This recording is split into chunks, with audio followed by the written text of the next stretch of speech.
Assalamualaikum warahmatullahi wabarakatuh. Nama saya Muhammad Maulana, NIM 114. Dalam UAS kecerdasan buatan. Jadi di sini saya akan mempresentasikan bagaimana sebuah AI dengan algoritmanya. Oke, di sini ada agendanya, yaitu yang pertama definisinya, terus dataset yang digunakan dalam implementasi AI-nya, terus algoritma yang digunakan, terus hasil algoritmanya, terus program yang diimplementasikan. Jadi langsung saja di sini definisi AI atau yang biasa kita kenal artificial intelligence adalah bidang ilmu komputer yang berkaitan dengan pengembangan sistem komputer yang mampu melakukan tugas yang biasanya memerlukan kecerdasan manusia.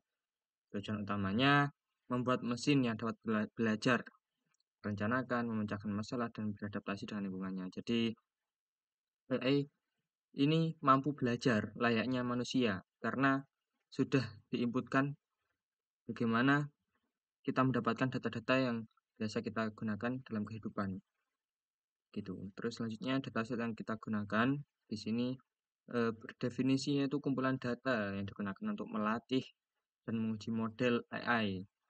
Dataset yang dipilih sangat tergantung pada jenis masalah yang akan diselesaikan.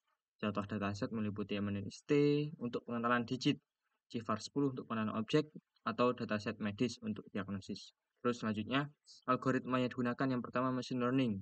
Misalnya algoritma regresi, linear, regresi logistik, dan pohon keputusan. Jadi kayak binary tree begitu.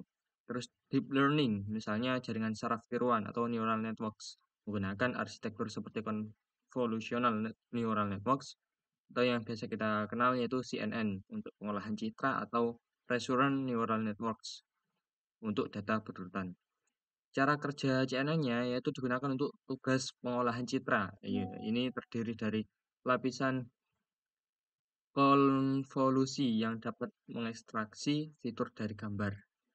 Detailnya, jadi setiap lapisan konvolusi nanti memiliki filter atau kernel yang bergeser di atas gambar untuk mengekstraksi fitur. Hasilnya diumpankan melalui lapisan-lapisan lain seperti lapisan pooling dan lapisan fully connect. Terus selanjutnya, di sini hasil algoritmanya. Yang pertama, ada akurasi. Jadi hasil algoritma yang telah kita gunakan tadi, itu menghasilkan yang pertama akurasi. Penjelasannya itu persentase seberapa baik model dapat memprediksi dengan benar pada data uji. Jadi model yang telah kita gunakan nanti apakah sudah baik persentasenya, apakah sudah seberapa baiknya begitu dengan benar pada data yang telah kita ujikan. Terus selanjutnya confusion matrix. Hasilnya yaitu matrix yang membandingkan prediksi model dengan nilai sebenarnya pada data uji. Jadi kita bisa membandingkan dengan matrix untuk memprediksi model dengan nilai sebenarnya pada data yang diujikan tadi. Terus selanjutnya Silhouette score. Jadi yaitu ukuran kualitas pengelompokan pada metode clustering. Intinya metode clustering ini juga dikelompokkan kualitas-kualitasnya dengan Silhouette score. Jadi bisa terkelompokkan melalui dua algoritma tadi. Terus selanjutnya MIA.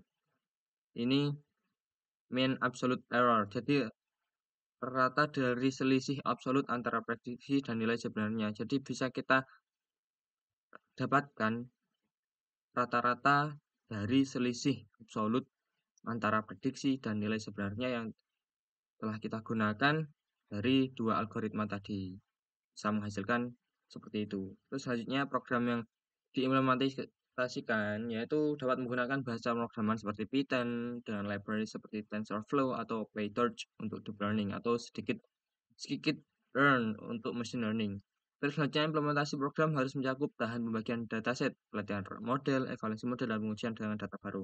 Nah, ini masih termasuk dalam definisi-definisi atau langkah-langkah tips-tips bagaimana program yang akan kita implementasikan dalam kecerdasan buatan ini. Terus selanjutnya kita coba untuk mengimplementasikan di sini contoh implementasinya. Yang pertama pembuatan environment terlebih dahulu. Kita menggunakan bash. Jadi kita menginstal terlebih dahulu TensorFlow-nya dengan sintaks pip install TensorFlow gitu.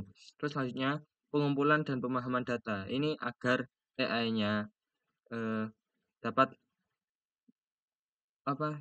mengumpulkan data dan memahami begitu dengan sintak from TensorFlow.class.datasets import means. Nah, means tadi yang kita gunakan tadi gitu. Terus from TensorFlow.class.utils import to categorical. Jadi bisa kita kategorikan begitu. Terus selanjutnya dalam contoh implementasinya dengan unduh dataset MNIST. Jadi yang kita gunakan tadi, kita inputkan sintaksnya yaitu dengan x underscore train, y train, atau x test, y test. Ini x merupakan variabel ya, jadi datanya bisa kita unduh gitu. Terus dengan hasil mnst.load.data. Jadi nanti EE-nya akan bisa eh, mengeluarkan atau mengoutputkan datanya. Terus selanjutnya pisahkan dataset. Nah, ini dalam memisahkan dataset terdapat dua sintaks. Yang pertama extrain receives dengan ketentuan seperti ini. Nah, terus selanjutnya extrain ini untuk melatih mereka. Terus setelah kita melatih, kita kasih extest, jadi kita bisa mengetes AI-nya setelah kita berikan extrain. Selanjutnya untuk one hot encoding untuk label untuk ytrain dalam kategori mengkategorikan eh, coding-codingan untuk label.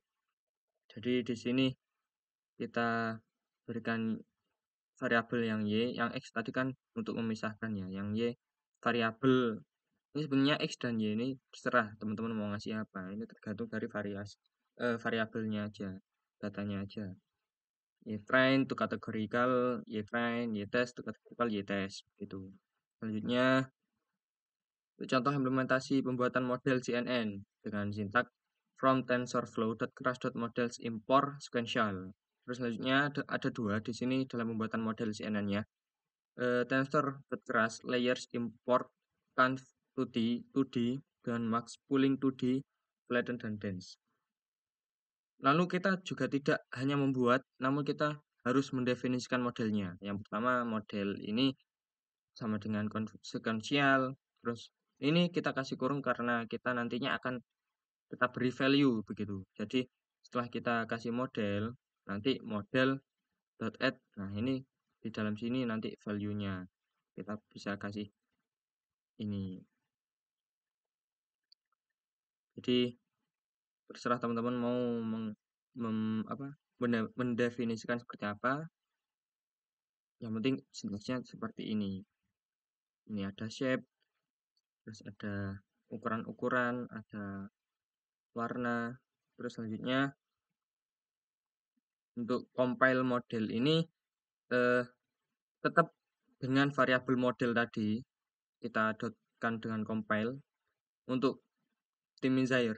Jadi optimizer untuk mengoptimiskan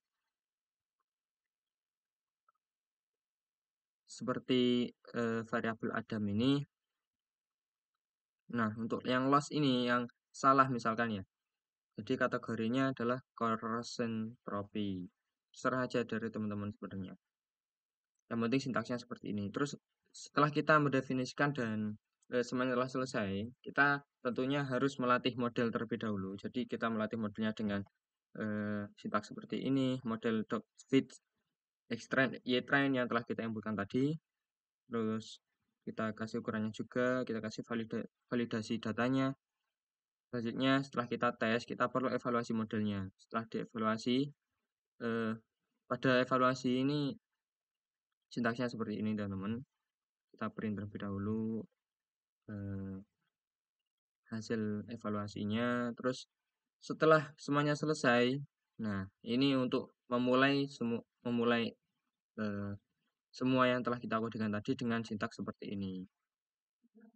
Des python mnst underscore cnn.python. Itu saja, cukup dari saya. Ya, jadi kesimpulannya yang dapat kita ambil dari kecerdasan AI ini merupakan AI yang bisa kita latih dengan mengumpulkan datanya, lalu kita berikan tes, setelah itu kita evaluasi. Jadi nanti setelah muncul hasil evaluasinya, apakah sudah cukup atau masih belum. Jika belum, kita masih berikan data dengan benar lagi, dengan variabel seperti tadi, y-test, y-train. Terus jika sudah cukup, itu bisa kita setat dengan eh, sintaks seperti ini. Cukup sekian dari saya, kurang lebihnya mohon maaf. Wassalamualaikum warahmatullahi wabarakatuh, teman-teman. Terima kasih banyak.